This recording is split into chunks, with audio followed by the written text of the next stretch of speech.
Bwana Yesu asifiwe, watu wa Mungu. Na wasalimu katika jina lipitalo majina yote, jina la Bwana wetu Yesu Kristo. Pendwa mtazamaji, naomba nikukaribishe kwenye channel yetu ya Yosh Testimony TV, maana yake ushuhuda wa Yesu.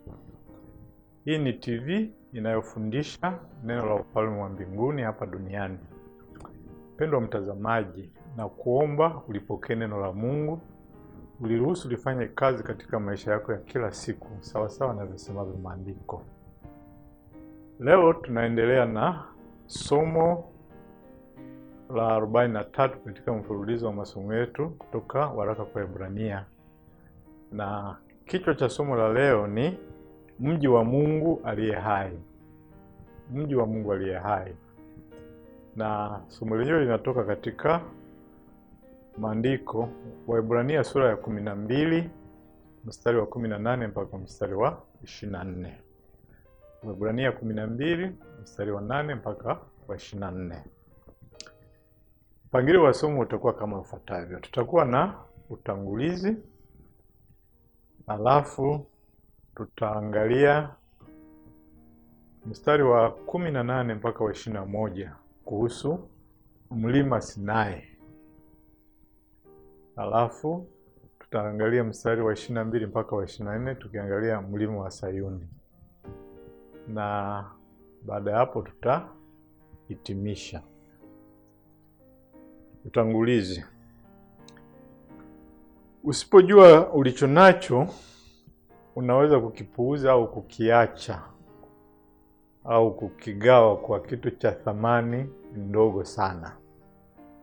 Katika somo lililopita tuliona alichofanya Esau kwa kuuza haki ya uzaliwa wake wa kwanza kwa mlo mmoja. Na hii, ndugu watazamaji au ndugu mtazamaji, Wakristo wa Kiebrania walikuwa kwenye hatari ya kufanya hivyo, kufanya kosa kama hilo. Chini ya tishio ya mateso na majaribu mbalimbali, walikuwa tayari kumwacha Yesu kurudi kwenye dini ya Kiyahudi. Hiyo kwa mwandishi ilionekana ni kutothamini au kutoelewa thamani ya walichonacho ndani ya Kristo. Kwa hiyo anawaletea somo la kuongeza ufahamu wao waambie wanazokimbia au wanazopiga. Na anatumia mbinu ile ambayo tumeiona tangu sura ya kwanza ya kutofautisha au utofautishaji kati ya kile kilichotokea katika Agano la Kale na kile kilichotokea katika Agano Jipya.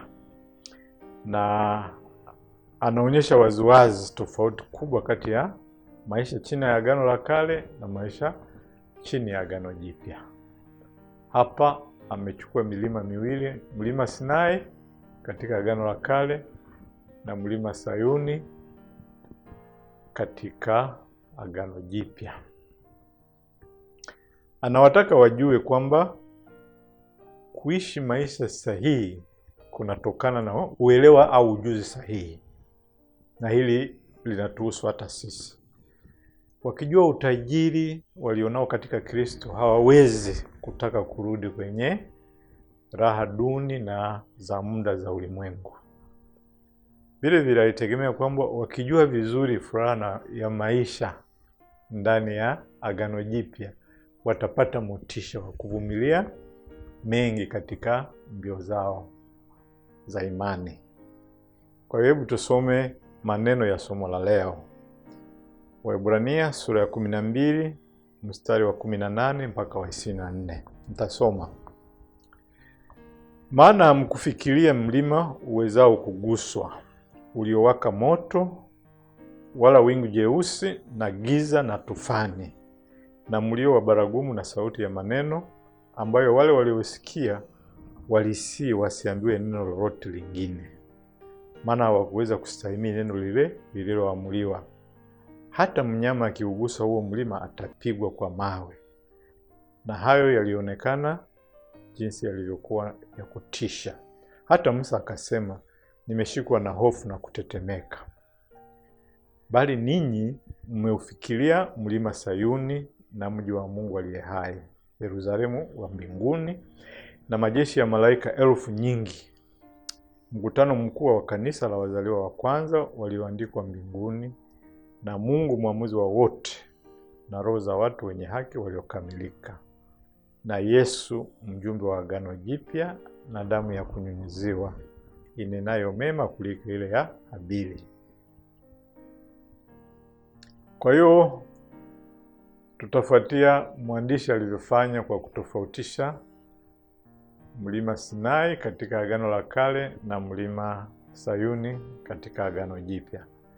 Mlima Sinai ambao ni mstari wa 18 mpaka wa 21.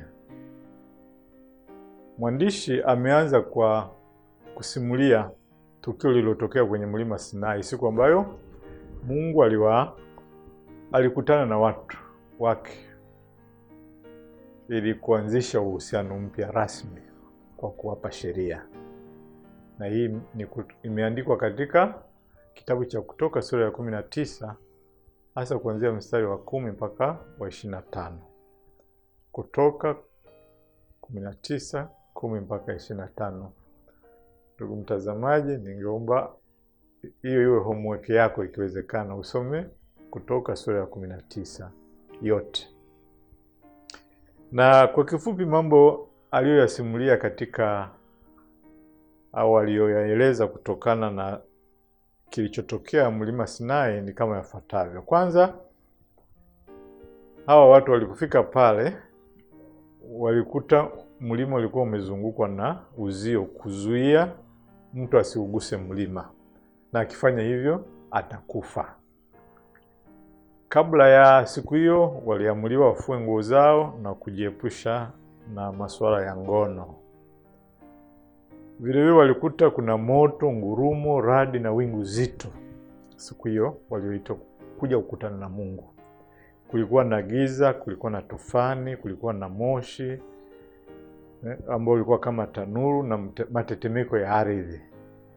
Kulikuwa na mlio wa baragumu kwa muda mrefu. Na Mungu alikuwa anazungumza na wana wa Israeli kutoka kwenye mlima Sinai, lakini akiwaonya kwa kila njia iwezekanavyo wakae mbali, wasiusogelee ule mlima, wasiuguse huo mlima. Na wale waliosikia wakaomba wasiambiwe, wakawa na hofu, wakaomba wasiambiwe neno lolote lingine. Kwa hiyo mwitikio wa Israeli ulikuwa ni wa hofu kubwa sana. Unaweza ukaiona hiyo kwenye Kutoka sura ya 20 mstari wa 18 mpaka wa 21. Walitaka kama hiyo tukio lisimamishwe, Musa aende akapate taarifa atawaletea. Lakini mwandishi amesema kitu kingine hapa ambacho hakiko kwenye Kutoka sura ya 19, ni kwamba hata Musa aliogopa. Musa alisema ninaogopa sana na kutetemeka. Na kwa hiyo kwa ujumla wake haya ndio yalikuwa mazingira halisi kwa watu wa Mungu walipoitwa ili waanzishe huo uhusiano mpya na Mungu wao aliyekuwa amewatoa utumwani Misri. Na swali la kujiuliza ni kwa nini Mungu aliweka mazingira kama haya katika kitu kizuri kama kuanzisha uhusiano wa agano na watu wake. Jibu ni kwamba Mungu alitaka wapate picha ya kwamba Mungu ni mtakatifu sana, mkamilifu sana, mkuu na mwenye haki. Na katika utakatifu wake anatisha. Na ni moto ulao chochote ambacho si kitakatifu, ambacho hakitakiwi kuwepo kwenye uwepo wake. Watu walipewa siku za kujitakasa, lakini hata baada ya hapo hawakuruhusiwa kuugusa mlima ule. Na kuliwekwa uzio kama tulivyoona, na ni malaika walikuwa wanazuia mtu asivuke kwenda upande mwingine. Kwa hiyo tunaweza kusema Mungu alitaka kuonyesha utakatifu wake na utofauti wake na watu wale wenye dhambi. Kwa hiyo tukio hili liwafanya watambue kwamba wao ni wenye dhambi na Mungu ni mtakatifu sana. Bila shaka kila mmoja wao aliguswa sana na ufahamu wa udhaifu wake, kiasi cha kupata angalau ujuzi fulani wa Mungu na wa kwake mwenyewe. Ni katika mazingira kama haya tafakuri inafanyika, mtu anatambua kwamba yeye ni mwenye dhambi na Mungu ni mtakatifu sana. Ukisoma Agano la Kale, Isaya na manabii wengine walipomuona Mungu, walipoona utukufu wa Mungu, moja kwa moja au ghafla walijiona wao ni wenye dhambi na wasiofaa. Na hii ndio iliwatokea wana wa Israeli hapa mlima Sinai.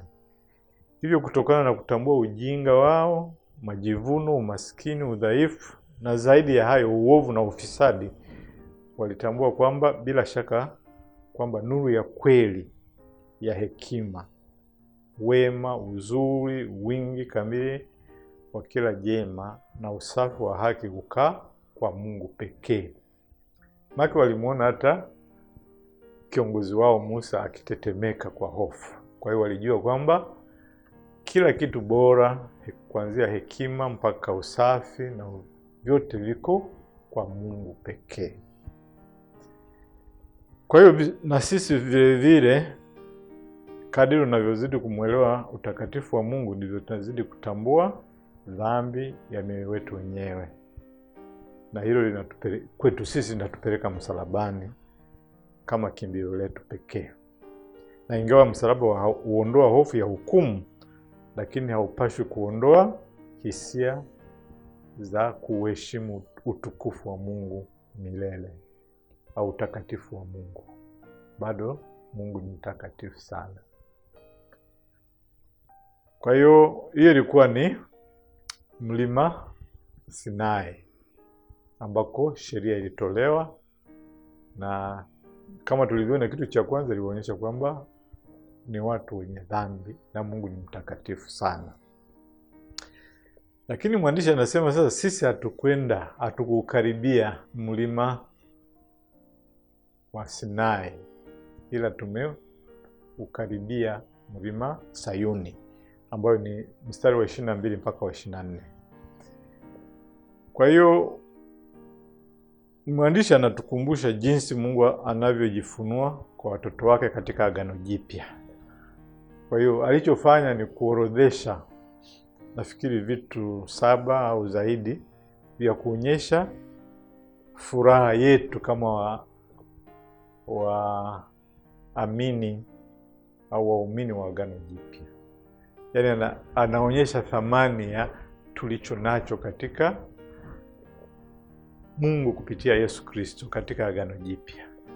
Na kwa hiyo ukijua thamani ya ulicho nacho ni rahisi kukitunza na kutokiachia kama alivyofanya Esau. Kwa hiyo tutapitia kwa haraka haya furaha zilizoko kwenye Agano Jipya ambazo mwandishi ameziweka wazi. Cha kwanza ni katika mstari wa 22 amesema tumekuja kwenye mlima Sayuni na mji wa Mungu aliye hai. Mwandishi anaelezea mahali papi ambapo waumini wamekuja kwa maneno matatu. Ametumia maneno matatu, au mlima Sayuni, mji wa Mungu aliye hai, Yerusalemu wa mbinguni. Mlima Sayuni unawakilisha mahali ambapo Mungu mfalme anakaa na watu wake. Ni mji ambao mjenzi wake na msanifu wake ni Mungu mwenyewe. Kama vile tulivyoona katika sura ya 11 kwamba Ibrahim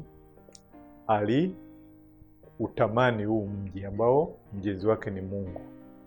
Na kwa hiyo pamoja na kutopata hati ya ardhi au urithi wowote Kanaani, yeye aliendelea kama msafiri na mpita njia akielekea kwenye huu mji.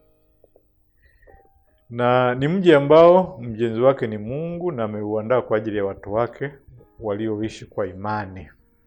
Hii tumeiona katika nilisema sura ya 11 mstari wa 13 na 16.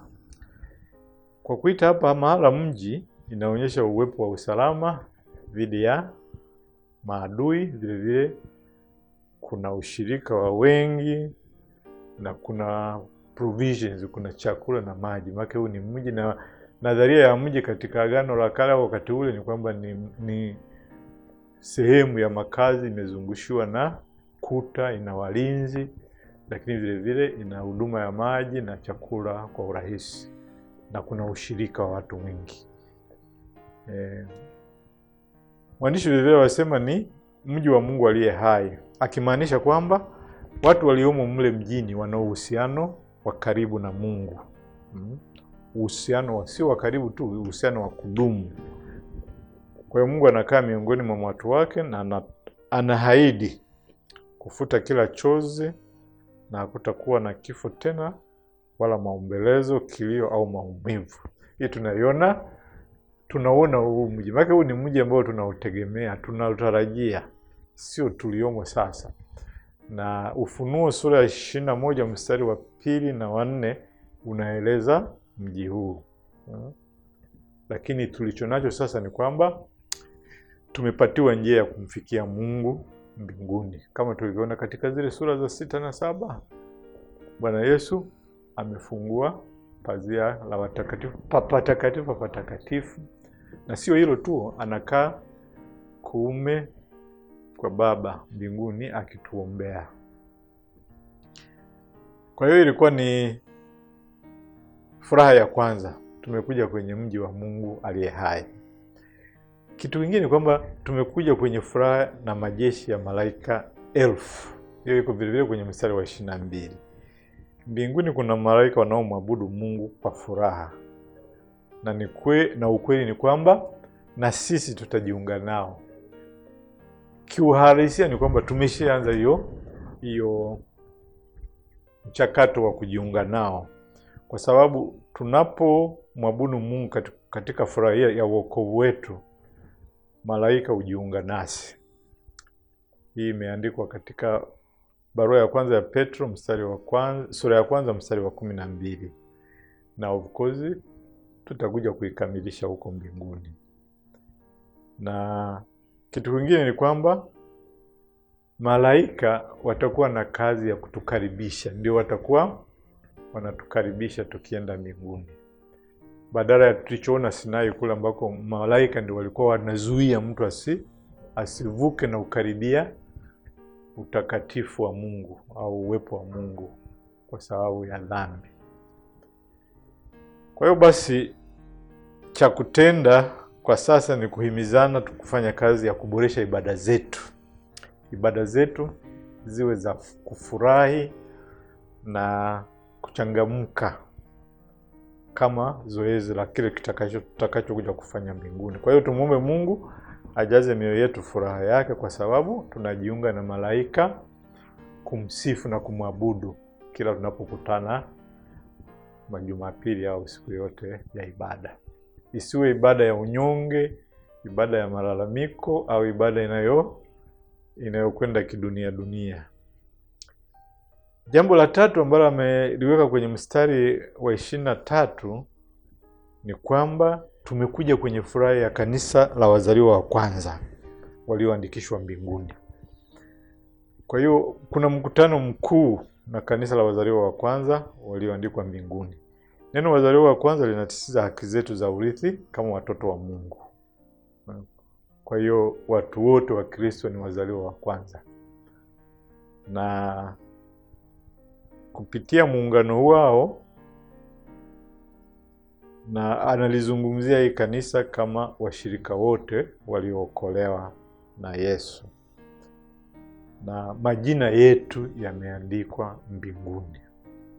Kwa hiyo inatupa furaha. Na katika kukimbia kwetu mbio tunajua kwamba sisi majina yetu yako mbinguni. Na tuna uhakika wa mwisho wa mbio zetu. Na kwa hiyo hatuchoki, hatukati tamaa wala kurudi nyuma. Na hatuuzi haki yetu ya uzaliwa wa kwanza kama alivyofanya Esau. Kwa hiyo hatuwezi kuuza haki yetu ya uzaliwa wa kwanza, kwa kuwa tumeshaandikwa mbinguni. Kitu kingine amesema ni kwamba tumekuja kwenye furaha ya Mungu mwamuzi wa wote. Mungu anaye hukumu ulimwengu ni yule yule aliyewaambia wale watu pale mlimani wakae mbali. Mungu aliyekuwa anawazuia wana wa Israeli wasiingie kwenye uwepo wako, ndiye Mungu anayetuambia tukikaribia kiti chake cha enzi kwa ujasiri. Tofauti ni maagano tu. Agano la mlima Sinai ilikuwa ni agano la sheria ambalo halikuweza kuwabadili wale watu na kuwasafisha dhambi zao, na kwa hiyo hawakuruhusiwa kukaribia uwepo au utakatifu wa Mungu. Lakini sisi dhambi zetu au ghadhabu ya Mungu ameichukua Yesu, na kwa hiyo sisi tumesamehewa dhambi zetu, tunaweza kukaribia uwepo wa Mungu. Kwa hiyo pale mlima Sayuni kwenye msalaba, na hukumu ya dhambi ikimwangukia Yesu na kutufanya sisi waliomwamini tupate msamaha wa kweli. Unaweza ukasoma Warumi sura ya 8 mstari wa 1. Hakuna hukumu kwa wale waliomwamini Yesu. Jambo la 5 ambalo ameliweka katika mstari wa 23 ni kwamba tumekuja kwenye furaha ya roho za wenye haki waliokamilishwa. Hii inarejelea watakatifu wote waliokufa na kwenda mbinguni. Hapo kwenye mwili tena, lakini wako pamoja na Bwana. Kwao majaribu yote na dhambi yamekwisha. Wao ni wenye haki kabisa katika Kristo na watakuwepo milele. Ingawa bado tuko katika mwili, tunaji identify nao, tunajiona tuko nao kiroho, na hii vile vile inatupa motisha wa kukimbia mbio zetu bila kuchoka. Alafu kitu cha 6 amesema tumekuja kwenye furaha ya Yesu, mpatanishi wa agano jipya. Ndugu mtazamaji, hili ni jambo bora zaidi na tumelizungumzia sana huko nyuma, kwamba Yesu alimwaga damu yake kwa ajili ya dhambi zetu, na kama Mungu, yeye ndiye pekee anayeweza kupatanisha kati ya Mungu mtakatifu na sisi watu wenye dhambi, na hilo amelifanya. Na kwa hiyo anatuita tukikaribie kiti cha enzi cha Mungu kwa ujasiri. Yesu ndiyo mpatanishi wa agano jipya, agano letu, na kwa hiyo tunakuja kwake kama mpatanishi. Nakumbuka pale mlima Sinai Musa akitetemeka, kwa sababu yeye alijua na yeye hastahili kugusa huo mlima kwa sababu ana dhambi, mpaka Mungu ampe utakaso wa pekee. La mwisho ambalo amelisema katika mstari wa liko kwenye mstari wa nafikiri wa 20 mstari wa 24 ni tumekuja kwenye furaha ya damu iliyonyunyiziwa, ambayo unena vyema kuliko ya Habili. Ikiwa damu ya Habili ilililia kisasi na haki, damu ya Yesu aliyonyunyiziwa mwamini unena neno la msamaha na rehema kwa mwenye dhambi na hatia. Kwa hiyo ikiwa kwa imani umenyunyiziwa damu ya Yesu, una furaha ya kujua kwamba Mungu amekusamehe dhambi zako zote. Kwa hiyo haya yote ni furaha tunazopata tukiwa katika mlima Sayuni. Kwa hiyo unapokimbia, ndugu mtazamaji, naomba uone huu mji wa Mungu kwa mbali, kwamba ndio lengo lako, na uyatafakari haya yote. Unakwenda kwenye kundi la malaika wanaomtukuza Mungu kama wewe unavyofanya. Unakwenda kukutana na watakatifu waliokamilishwa zamani, ambao walimaliza mbio zao vizuri. Kuna kuwa katika uwepo wa patanishi wetu Bwana Yesu, na labda utakaa naye katika kiti cha hukumu na wewe uhukumu. Kwa hiyo haya yote ni maono ya mji tunaoangalia na tunaoendea na tunaokimbia kuendea, ambayo yatatusaidia kututia nguvu tuvumilie haya tunayokutana nayo katika mbio zetu. Kwa hiyo kwa kuhitimisha basi, swala la kujiuliza ndugu mtazamaji ni kwamba, je, unaishi wapi wewe sasa? Je, unaishi kwenye mlima Sinai? Unaishi kwenye mlima Sinai ukijaribu kupata kukubalika na Mungu kwa nguvu zako mwenyewe, kwa kushika sheria, au kwa kujitahidi kwa nguvu zako? Ikiwa ndivyo, unapaswa kuwa katika hali ya hofu, kwa sababu haiwezekani ukakidhi mahitaji ya utakatifu wa Mungu kwa nguvu zako mwenyewe. Ni kwa neema ya Mungu kupitia Yesu unaweza ukafanya kitu ambacho kinakubalika kwa Mungu. Kwa hiyo ndugu mtazamaji, mambo mawili ambayo unaweza ukachukua kwenye somo hili. La kwanza, uzingatie kile ambacho Kristo amekufanyia. Amechukua adhabu au ghadhabu ya Mungu kwa ajili ya dhambi zako na kukuweka huru.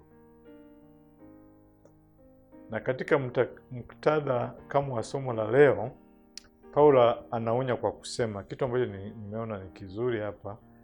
Anasema, kwa hivyo ikiwa mmefufuliwa pamoja na Kristo, yatafuteni yaliyo juu, Kristo aliko ameketi mkono wa kuume wa Mungu. Iko kwenye Wakolosai sura ya 3 mstari wa 1. Na hapo ndipo zipo hazina zetu zote. Usisahau wakati unakimbia, jua kwamba uyatafute yaliyo juu. Uache na kuhangaika na haya hapa chini. Yaliyo juu ndio Kristo yupo, na ndio haya yote tuliyoambiwa yapo, ambayo ndio lengo la mbio zetu. Endelea kutafuta. Inamaanisha harakati za maisha yako yote zielekezwe kwa yale yaliyo juu.